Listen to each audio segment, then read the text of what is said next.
Hello बच्चों, let's see the question. What question says what is the equivalent resistances between the points A and B of the network. यानी A और B के बीच में हमारा equivalent resistance कितना होगा. अगर हम इसमें देखें तो हमें ए से बी की तरफ जाना है. एक से बी की तरफ एक तो हमारा करंट ऐसे फ्लो हो सकता है, राइट. और दूसरी बार हमारा करंट ऐसे फ्लो हो सकता है.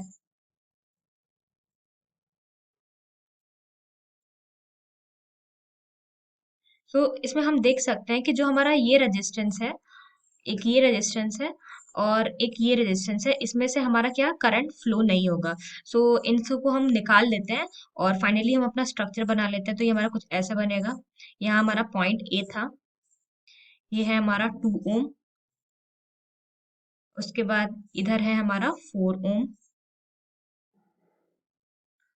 ये कनेक्टेड है हमारा 3 ओम से. फिर ये है हमारा 1 ओम. ये था हमारा 2 ओम. उसके बाद ये था हमारा 5 ओम. ये है हमारा पॉइंट बी. और यहाँ था हमारा 1.8 ओम.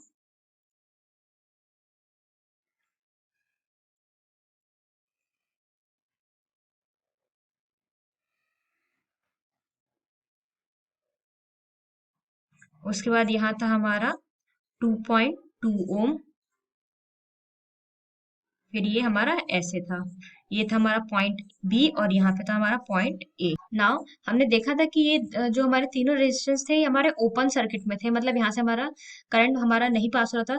सेम अगर हम देखें तो जो हमारा ये पॉइंट है और जो हमारा ये पॉइंट है, उनका हमारा पोटेंशियल सेम है. और अगर हमारा इनका पोटेंशियल सेम होगा तो यहाँ से हमारा कोई भी करंट हमारे इस ब्रांच से और इस ब्रांच से पास नहीं होगा, वो हमारे डायरेक्ट इससे पास हो जाएगा, राइट. पोटेंशियल सेम है मतलब ये हमारा क्या हो गया, ये दोनों हमारा शॉर्ट सर्किट हो गया. यहाँ से हमारा करंट पास नहीं होगा, हमारा करंट डायरेक्ट इधर से पास होगा. हम यहाँ पे लिख लेते हैं, ये हमारा क्या हो गया, शॉर्ट सर्किटेड.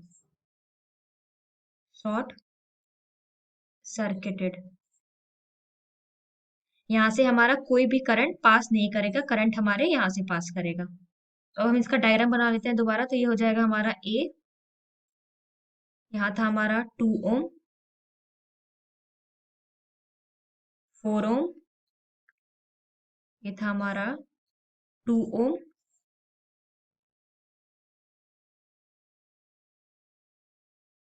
उसके बाद यहाँ था हमारा 3 ओम. यहाँ था हमारा 1 ओम. और फिर यहाँ हम था हमारा 5 ओम. ये था हमारा पॉइंट बी. नाउ अगर अब हम इस सर्किट को सिंप्लीफाइड करें, ये हमारा 3 ओम और 1 ओम से हमारा सेम करंट पास होगा. मतलब क्या, ये दोनों हमारा सीरीज में कनेक्टेड है. और सीरीज में हमारा इक्विवेलेंट रेजिस्टेंस क्या होता है, R1 + R2 के बराबर. ये हो जाएगा हमारा 3 + 1 डेट इज 4. इसकी जगह हम क्या लिख सकते हैं, 4 ओम. 4 ओम, राइट. और जो ये हमारा 4 ओम, 2 ओम और 4 ओम है, ये हमारे किस में लगे हैं, हमारे पैरेलल में है. सो पैरेलल में है तो पैरेलल में हमारा इक्विवेलेंट रेजिस्टेंस क्या होता है, 1/R equivalent is equals to 1/R1 + 1/R2 + 1/R3. ये हो जाएगा हमारा 1/4 + 1/2 + 1/4. ये आ जाएगा हमारा, इसका एलसीएम 4 आ जाएगा. 1 + 2 + 1 which is equals to 4/4 that is 1 ohm. यानी इनका हमारा इक्विवेलेंट रेजिस्टेंस कितना आया, 1 ओम. अब हम सर्किट को दोबारा ड्रॉ कर लेते हैं. ये था हमारा पॉइंट ए. इससे हमारा रेजिस्टेंस कनेक्ट था 2 ओम का. उसके बाद आया हमारा 1 ओम. एंड नेक्स्ट आया हमारा 5 ओम नियर पॉइंट बी. अब हमें इक्विवेलेंट रेजिस्टेंस बताना है between A B. A B के बीच में हमारा इक्विवेलेंट रेजिस्टेंस हमारे तीनों सीरीज में कनेक्टेड है. ये हो जाएगा हमारा 2 + 1 + 5 विच इज इक्वल्स टू 8 ओम. तो जो हमारा फाइनल आंसर आया वो हमारा 8 ओम आया. हमारा ऑप्शन बी बिल्कुल करेक्ट है. I hope the concept is clear. Thank you.